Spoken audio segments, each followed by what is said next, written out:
Welcome to Real versus Real, the podcast that explores the accuracy of popular movies in portraying real events and figures. From ancient civilizations to modern times, Hollywood has produced countless films based on true stories. But how much of what we see on screen is actually true? Join us as we scrutinize the accuracy of their portrayals, discuss the impact they have on our understanding of the past, and review the historical context of popular movies. Now, whether you're a history buff or a movie fan, this podcast is for you. So grab some popcorn, sit back, and join us as we compare real versus real.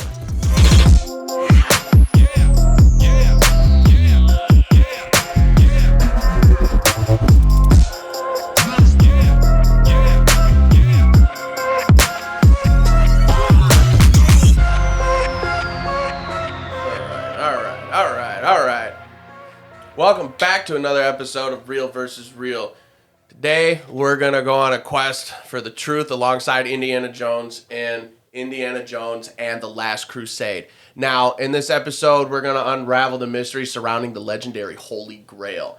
The enigmatic, man, sometimes words are hard, Knights Templar, and the cryptic tomb of Sir Richard.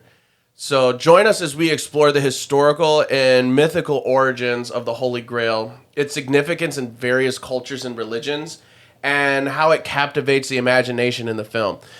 We'll also dive into the historical context of the Knights Templar, their connection to the Holy Grail, and the portrayal of their secretive order.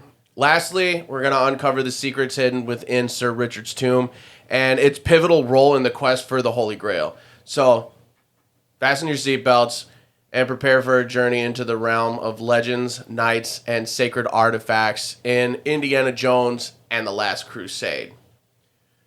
So, in this movie, they are looking for the Holy Grail. And this movie also introduces Indiana Jones's father, who is played by Sean Connery, also known as James Bond. So, and I like that. I think that's pretty cool. Sean Connery, just about anything that he does, I've always enjoyed. But yeah, the whole thing is, you remember the scene where like they're in the library, they're looking at the Templar's tablet, and there's only the piece of it, and he's translating it, and la-da-da-da-da, it gives you the exact location of where the Holy Grail is supposed to be, but they only have a piece of it, and Indy is initially not really on board. He's like, yeah, man, like, it's the Holy Grail. Nobody knows where it's at, and you only have a piece of it anyway, so, like, we're kind of just shooting blanks here. He was then told that, like, he needed, that somebody was already sent to go look for it, and that they were lost and needed to kind of be recovered. And he still wasn't 100% for the mission until he found out that it was his dad that was the person that was on the mission. Which makes sense, because in the movie, Henry Jones Sr., is devoted his whole life to the Holy Grail and finding the Holy Grail. So that's how, like, this whole adventure kicks off. Now, while we're on the subject of the Holy Grail, also known as the Cup of Christ, there's a whole lot of lore behind this magic chalice, so let's just get into it. The most widely accepted myth behind the Grail is that it was the cup Jesus used at the Last Supper. And it was also used by Joseph of Arimathea. I'm going to screw up a lot of these words, but that's all right. At Jesus' crucifixion, to catch the blood of Christ as it fell from his ribs after he was stabbed with a spear, so they knew that he was dead, which is pretty brutal stuff. And after which, Joseph packed up and traveled to Glastonbury, England, and had supposedly buried the Grail on the site where the Glastonbury Abbey was built. After the burial, a spring called the Chalice Well began to flow with red water, and anyone who drank from the well was gifted eternal youth. Now, there's a couple places the Grail is believed to be kept. Other than that, archaeologists Margarita Torres and Jose Ortega del Rio claim that they found the Grail in the Basilica, I'm still screwing up these words, of San Isidro in Leon, Spain. According to their book, The Kings of the Grail, in 2014. So they do have a chalice that dates back to the time of Christ, but there's also like around 200 other cups that are from the same time period, so the chances that the one that they have is the actual Grail is really slim. There's also Valencia and Montserrat, or Barcelona, Spain, which are both rumored to be the final location of the Grail. Nobody knows where the Grail actually is, or if it's even a real cup. Some believe it could have been like a written document, or even the womb of Mary Magdalene. Others also believe that the Holy Grail was kind of an idea, like with the whole concept of if you drink from the cup, it grants you eternal youth or eternal life. If you look at it from, like a Christian or a religious aspect, like the Holy Grail is like, kind of having that come to Jesus moment. And whether you believe that it's heaven on earth and then your life becomes simpler and then like you can enjoy life, or the Holy Grail is just like you've made it to heaven, to the pearly gates or whatever it is, wherever your final resting place of peace is, and you don't end up in hell.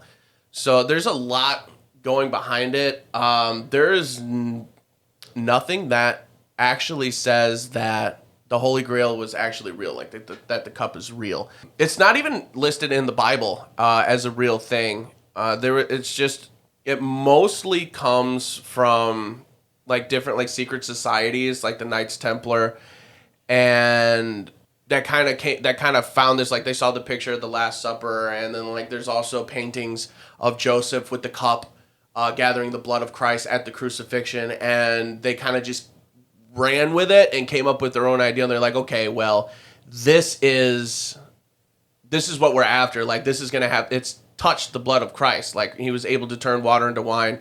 He give the blind sight, heal the lame. Like he had all these powers. So I mean, and if you're a faith-based person, especially if you're into a Christian faith, being able to get your hands on that cup, why wouldn't you think that it had some kind of magical properties to either make your life better, elongate your life, or whatever really kind of tickles your fancy as far as that's concerned. So naturally, once those rumors got out, a lot of people wanted a piece of it. They wanted it. Whether if it was just for bragging rights or they just wanted eternal youth, it's completely reasonable that all of these groups, the Knights Templar included, would be looking for it. Which brings us to our next point, the Knights Templar. Now, they were a large organization of devoted Christians during the medieval times who were responsible for protecting European travelers, visiting sites in the Holy Land, while also carrying out military operations. They were rich and powerful and kept a lot of secrets. After Christian armies captured Jerusalem from Muslim control in 1099, during the Crusades, pilgrims from across Western Europe started visiting the Holy Land. But they were getting robbed, they were getting murdered or kidnapped. Like, the Muslims were they were not happy that the Holy Lands were taken back, and they were harming whoever was making the journey to visit the Holy Lands and like pay their respect or whatever it is that they wanted to do there. So the Knights Templar were created for that purpose. So and that would have been around 1118 by a French knight named Hughes de Payens, along with 8 relatives and acquaintances, created the military order, calling it the Poor Fellow Soldiers of Christ and the Temple of Solomon, which is a mouthful. So thankfully, later on, it got shortened to the Knights Templar. At first, the Knights faced a lot of criticism from religious leaders, but around 1129, they received a formal endorsement from the Catholic Church and support from Bernard of Clairvaux, a prominent French abbot.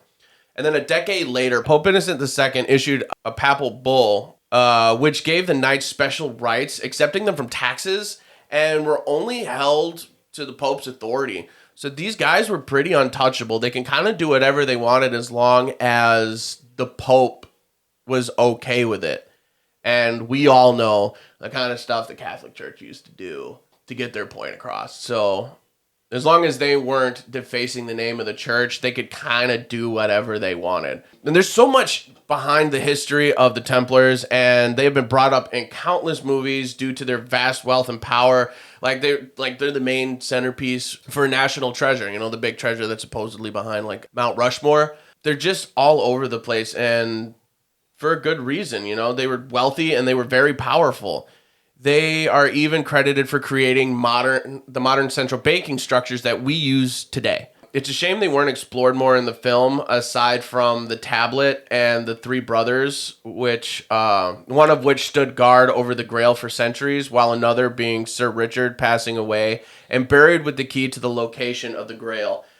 And even then, those three brothers weren't necessarily a part of the Knights Templar.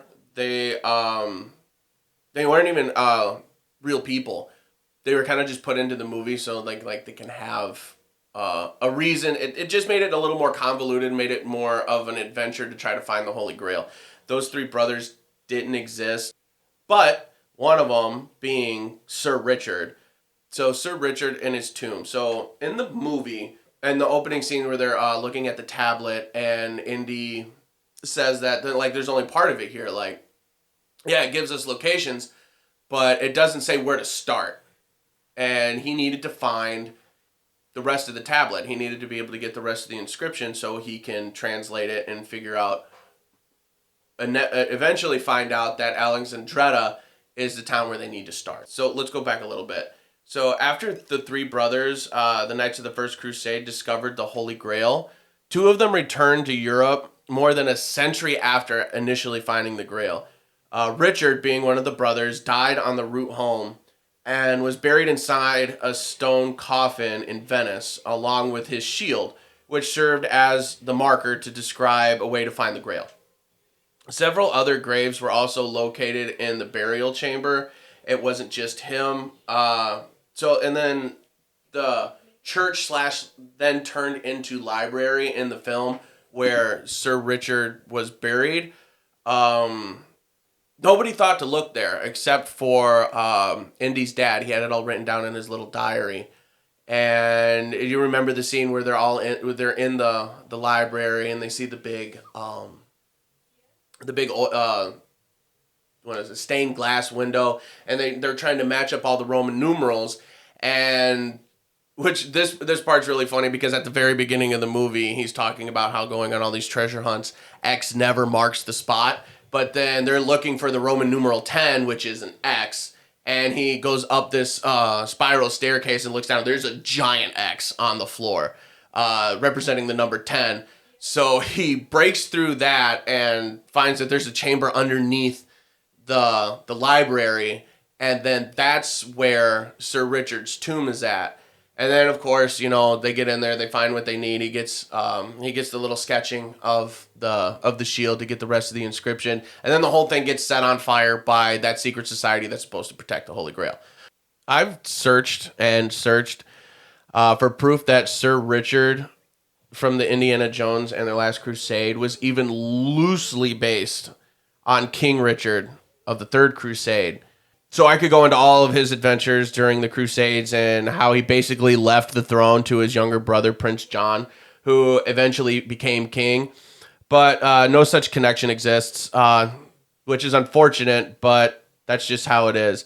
I guess I'll just have to do a couple episodes on Robin Hood so I can really get into the Crusades and King Richard. So there you have it. That's our episode. I hope you enjoyed it, and I hope you learned some stuff. Please like and subscribe if you're watching on YouTube. If you're just listening, go over to YouTube and like and subscribe.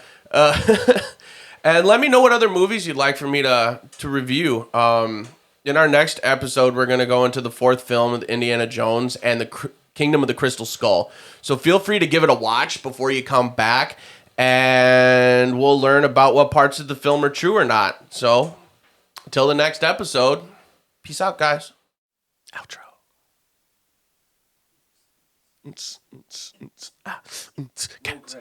Cats.